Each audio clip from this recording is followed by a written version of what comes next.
In thinking about the readings this Sunday, I was trying to think of a title that would capture what I think is a very basic message.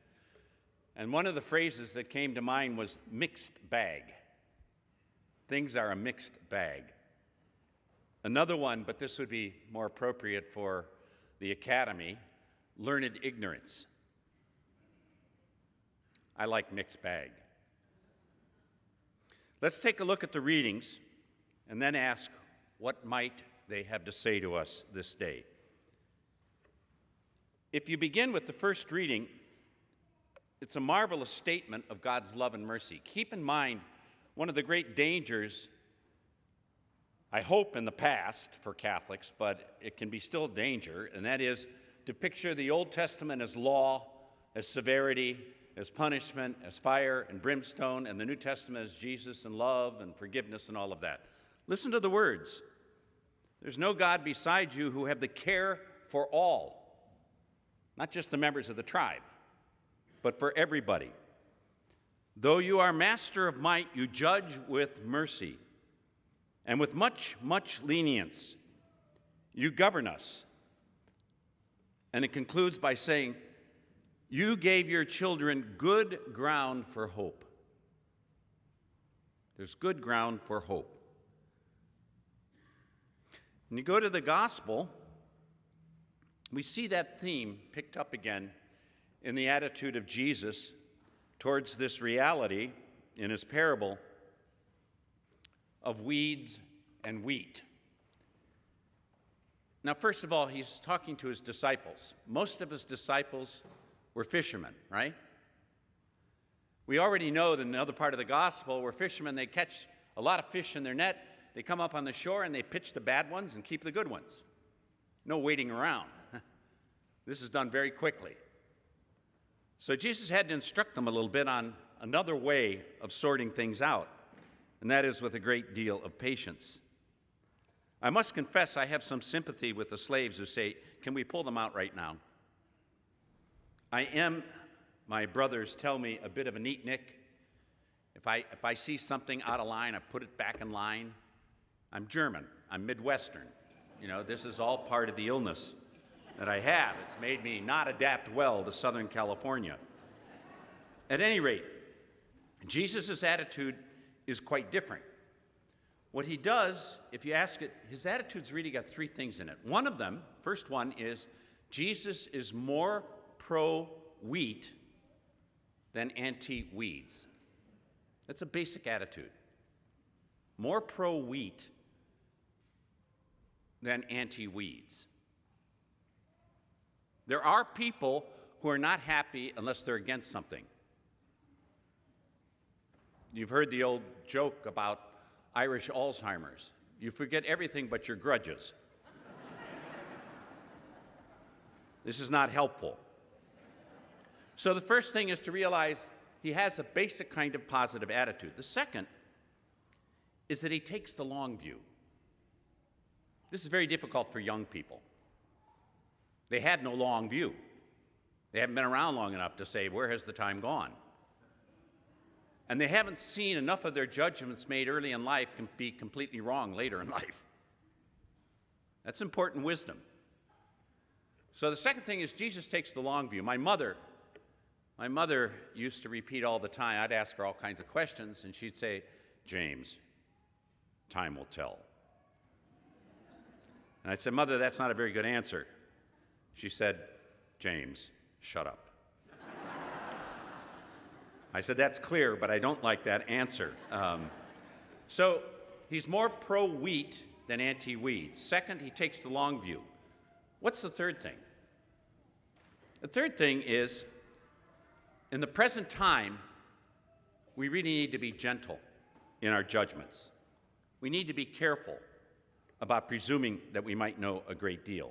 And trust is not easy today.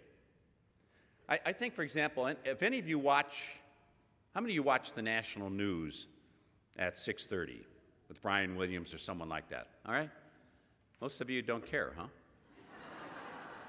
Well, if you watch the news, what I'm fascinated with are the commercials.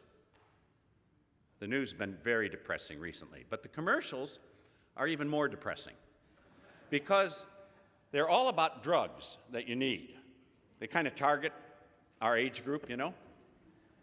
And they'll give these smiling people swimming around or driving in a Mustang or something like this, taking a drug, but the FAA is requiring, or not the FAA, what is it, Brian? I don't remember.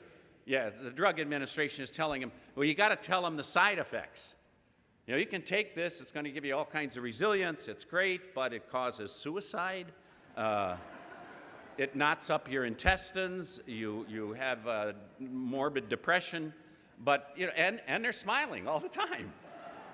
So how do you end up trusting? I don't know how this is. And it can get confusing. I don't know if children watch this thing. I always worry about this. You heard the story about the priest who went into a second grade and he asked, what is the resurrection?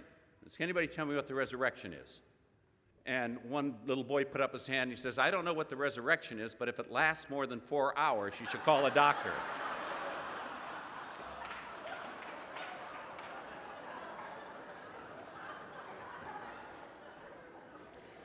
So all this stuff is flooding around in our heads, and then we're supposed to trust. How do you sort through that? And I'm being a little humorous, but there are other ways in which it's difficult. It's difficult to know. If you go to the second reading, this one might seem to be an outlier. You know, sometimes all three readings don't fit together very well, but I still think this is Romans 8. Romans 8 is one of the greatest chapters in the entire New Testament. Now listen to what Paul is saying. The Spirit comes to the aid of our weakness. Now think of weakness. We don't see too clearly. We got to wait. Let's be more pro-wheat than anti-weeds. For we do not know how to pray as we ought. What a relief.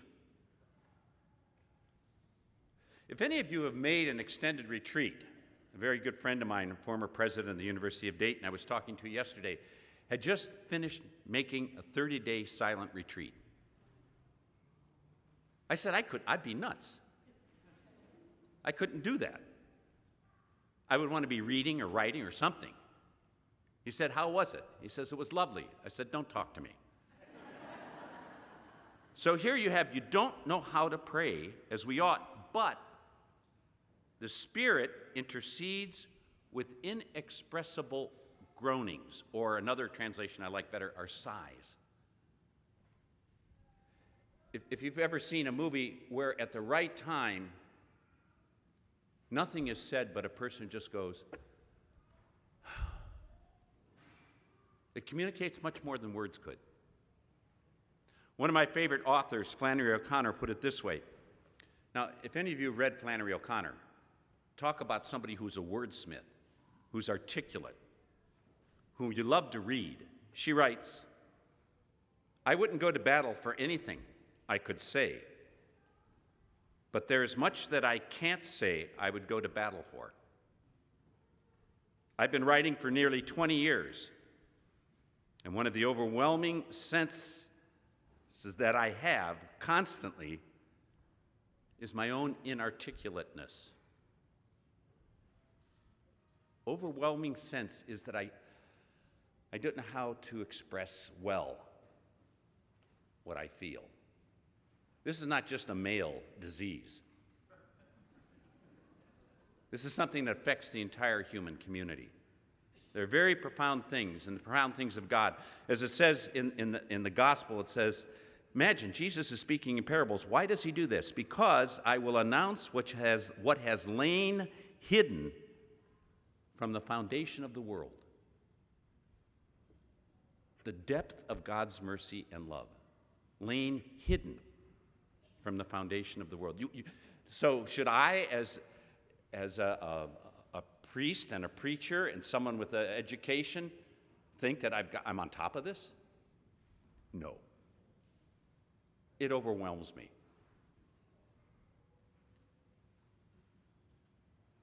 When I stand before people like this, a community like this, and I often end up saying after the Mass is over, I don't think I came close to saying what an incredible gift this is from God. I know it, I feel it, but I can't quite put it together. Blaise Pascal, a brilliant 17th century Catholic mathematician, Frenchman, once said this: we don't know enough. We don't know enough to be dogmatists, but we do know enough not to be skeptics. We don't know enough to be dogmatists, but we do know enough not to be skeptics. In other words, we don't have full knowledge. We have enough. We don't have to be skeptics, but let's not presume that we know everything.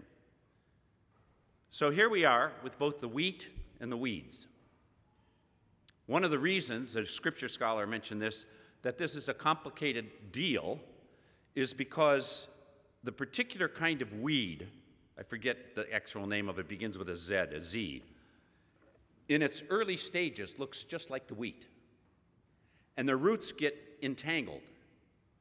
And if you try to pull them out early on, before they come to ripeness, you're going to destroy the wheat. So you got to give it time. And some people are like that. They want to see how well the plant is growing, so they pull it up and look at it. Hey, it's growing pretty well. And they put it back down. That's not very smart. Time will tell. It takes time. Let's be careful. Remember what Jesus was attacked and he was criticized for a lot of things, but one of the things he was attacked for was the kind of people he hung around with. I have a friend who's just been accused of a sexual scandal. And everybody has pulled away from him. So I called him. And I said, I don't know what happened. I'm not asking what happened. But a friend that is no longer a friend when someone is in trouble is not a friend. We don't know the whole story. There are a lot of homeless people that have aged out of foster homes. They've never been loved by anybody. There have been studies on prostitutes that say as many as up to 90% of these people have been sexually abused as children. So we got to be careful with judgments. Let's take the long view. Let's not presume we can sort out prematurely the wheat from the weeds. What do we do in the meantime? I think we do several things. Put simply,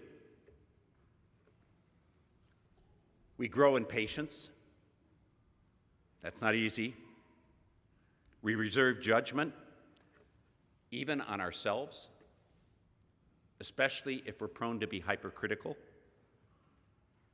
We learn how to live in ambiguity. We trust in God's love. As it says in the responsorial psalm, Lord, you are good and forgiving, abounding in kindness to all who call upon you. My friends, that's really, given the messiness of our situations, good news.